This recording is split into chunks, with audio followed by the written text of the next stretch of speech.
सर्वांना माझा नमस्कार. चला तर आजच्या या नवीन कथेला सुरुवात करूयात. संध्याकाळ सरून रात्रीचे 11:30 वाजले होते. संपूर्ण घरामध्ये एक शांतता पसरली होती. खिडकीबाहेरून वाजत असलेला मंद वारा आणि पावसाच्या थेंबांची रिपचिप वातावरणात एक वेगळीच ओलावा निर्माण करत होती. घरातील सगळे आजी, सासूबाई आणि इतर मंडळी आपापल्या खोल्यांमध्ये गाढ झोपले होते. हॉलमध्ये फक्त एक मंद पिवळसर लाईट म्हणजे नाईट लॅम्प सुरू होता, ज्याच्या प्रकाशात घराची रचना अधिकच मोहक वाटत होती. आज घरामध्ये एक खास पाहुणा आला होता. समीर, वर्षाचा तो लाडका जावई. समीर दिसायला अतिशय देखणा, गोड बोलणारा आणि अगदी अल्लड स्वभावाचा होता. तो जेव्हा जेव्हा घरी यायचा तेव्हा संपूर्ण घरात एका वेगळ्याच आनंदाची लाट यायची.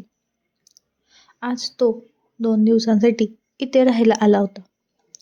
रात्री जेवण आटोपल्यावर सर्वजण झोपायला गेले, पण वर्षा आणि समीर तसेच हॉलमध्ये सोफ्यावरती बसून राहिले होते. वर्षा साधी, संकोची आणि घरगुती वागणूक असलेली एक सुंदर गृहिणी होती. तिने अंगावर एक हलकी सुती साडी नेसली होती.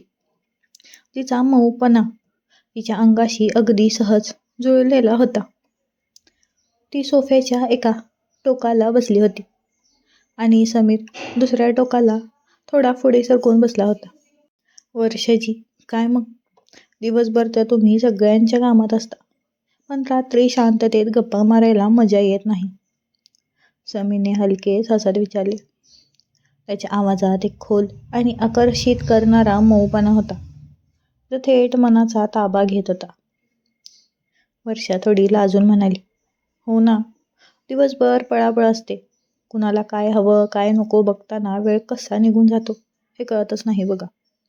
आणि आज तुम्ही अचानक आलात ना, त्यामुळे सगळं बदलल्यासारखं वाटतंय. समीर हळूच हसला. त्याचं ते हसू पाहून वर्षाच्या मनात एक अनामिक हुरहुर दाटली. समीर तिच्या आणखीन जवळ सरकला. त्यांच्यामधले अंतर हळूहळू कमी होत गेले. हॉलमधील त्या मंद प्रकाशात समीरचे डोळे अधिकच चमकदार दिसत होते. त्याने आपल्या हाताचा हलकासा आधार घेत विचारले, मला पाहिल्यावर खरोखरच बरं वाटतं ना तुमच्या मनाला, का फक्त फॉर्मॅलिटी म्हणून बोलताय? समीरच्या या प्रश्नाने वर्षाच्या अंगावरती एक हलकीशी शिरशिरी सुटली. तिचे हात थरथरू लागले.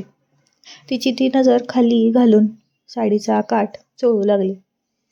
असं कसं बोलताय जावई? खरंच छान वाटते तुम्हाला बघून, पण इतक्या रात्री असं जवळ येऊन बोलणं. वर्षाचे शब्द तिच्याच ओठांमध्ये अडकले. समीरने तिच्या संकोच पाहिला आणि तो अधिकच जवळ आला.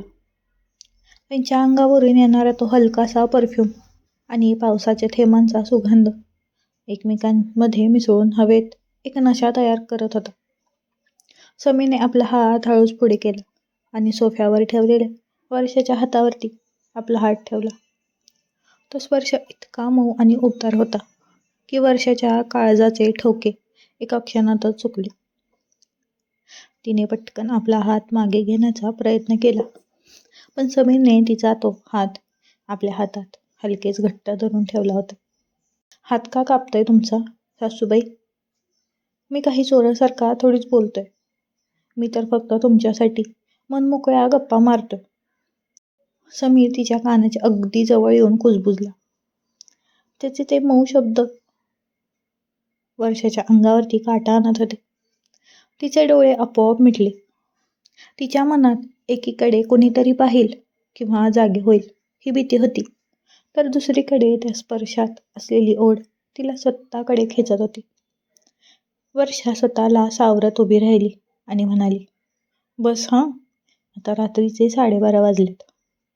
मला तुमच्यासाठी एक कडक चहा बनवून आणू द्या, डोकं शांत होईल तुमचं. समीरने गोड हसत मान हलवली आणि म्हणाला, चहा तर हवाच आहे, पण त्याहून जास्त मला तुमची ही लाडकी काळजी बघायला आवडते. वर्षा झटकन तिथून उठली आणि किचनच्या दिशेने चालू लागली. पण तिचे पाय थरथरत होते. किचनमध्ये पाऊल ठेवताच तिथला अंधार आणि शांतता अजूनच वेगळी भासत होती. तिने किचनमधली लाईट लावली आणि पातेल्यात दूध ओतू लागली. दूध उकळण्याची वाट पाहत असतानाच तिच्या पाठीमागून पावलांचा हलकासा आवाज आला. तिने वळून पाहण्याआधीच समीर किचनच्या उघड्या दारात येऊन उभा राहिला होता. किचनची जागा छोटी होती, त्यामुळे दोघांमधील अंतर अगदीच नकळत झालं होतं. समीर थेट तिच्या पाठीमागे येऊन उभं राहिलं. त्यांच्या श्वासांची उष्णता वर्षाच्या पाठीवरती जाणवू लागली. वर्षाच्या हातातील चमचा थरथरत होता. तिने घाबरत म्हणाली, समीर प्लीज, कोणीतरी जागी होईल, मागे सरका ना प्लीज. पण समीर मागे सरकला नाही. त्याने आपले दोन्ही हात किचनच्या ओट्यावरती तिच्या दोन्ही बाजूला ठेवले, ज्यामुळे वर्षा म्हणजे त्याची सासू एक प्रकारे त्याच्या मिठीत आल्यासारखी झाली होती. समीरने तिचे मोकळे सुटलेले केस आपल्या बोटांनी हलकेच बाजूला केले आणि तिच्या मानेवरती आपला श्वास सोडत म्हणाला, कोणीही उठणार नाही हो सासूबाई, सगळे गाढ झोपलेत आणि आज मी तुम्हाला सोडणार नाही बरं का. तुम्ही इतक्या गोड का दिसताय या रात्रीच्या वेळी. त्याच्या त्या स्पर्शाने आणि बोलण्याने वर्षाच्या अंगात एक सुंदर कंप सुटला. तिचा तो जड झाला होता. तिचा श्वास इतका जड झाला होता की सांगूच नका. तिला समजत नव्हते की तिने रागवावे की त्या क्षणाला स्वतःला पूर्णपणे झोकून द्यावे. तिचे मन पूर्णपणे विचलित झाले होते. तिने मान मागे करून समीरच्या डोळ्यात पाहिले. त्या डोळ्यांमधलं प्रेम, हवंसं वाटणारं, आकर्षक आणि तो अल्लडपणा पाहून ती पूर्णपणे जिथे होती तिथेच विरघळून गेली. समीरने तिचा चेहरा आपल्या हाताच्या कपमध्ये घेतला आणि तिच्या ओठांवर आपल्या ओठांचा एक अतिशय हलका आणि मऊ रोमॅन्टिक स्पर्श दिला. तो किस अतिशय मंद, लाजाळू आणि मनाचा ताबा घेणारा होता. वर्षाचे डोळे मिटले आणि तिने आपले दोन्ही हात समीरच्या पाठीवर अलगद ठेवले. त्या छोट्याशा किचनमध्ये चहाच्या उकळत्या दुधाचा मंद सुगंध आणि त्यांच्या श्वासांची एकरूप झालेली लय एका वेगळ्याच विश्वाची सफर घडवून गेला होता. बाहेर पावसाचा जोर थोडा वाढला होता. जणू निसर्गालाही त्यांच्या या लपंडावाची साथ द्यायला हवी होती. बराच वेळ ते दोघे त्या किचनमध्ये तसेच एकमेकांच्या मिठीत राहिले. नंतर थोडं सावरत वर्षाने चहाचा कप हातात घेतला आणि ती त्या लाजऱ्या चेहऱ्याने हसत म्हणाली, चला आता बस करा, कोणीतरी येईल. समीरने मिश्किलपणे हसत तो चहाचा कप घेतला आणि म्हणाला, चहा तर मिळाला, पण त्याहून गोड क्षण मला आज मिळाले. दोघेही चहाचे कप घेऊन पुन्हा हॉलमध्ये गेले. पण ती रात्र, त्या गप्पा आणि तो मऊ स्पर्श वर्षाच्या आणि समीरच्या मनावर कायमचे कोरले गेले होते. घरामध्ये शांतता तशीच होती, पण त्या शांततेत आता एका नवीन आणि सुंदर नात्याची ओल सामावली गेली होती. मित्रांनो, तुम्हाला ही कथा कशी वाटली हे मला कमेंटमध्ये नक्की सांगा. अशाच कथा ऐकण्यासाठी माझ्या चॅनलला नक्की सबस्क्राईब करा. भेटूया पुढच्या व्हिडिओमध्ये. तोपर्यंत धन्यवाद.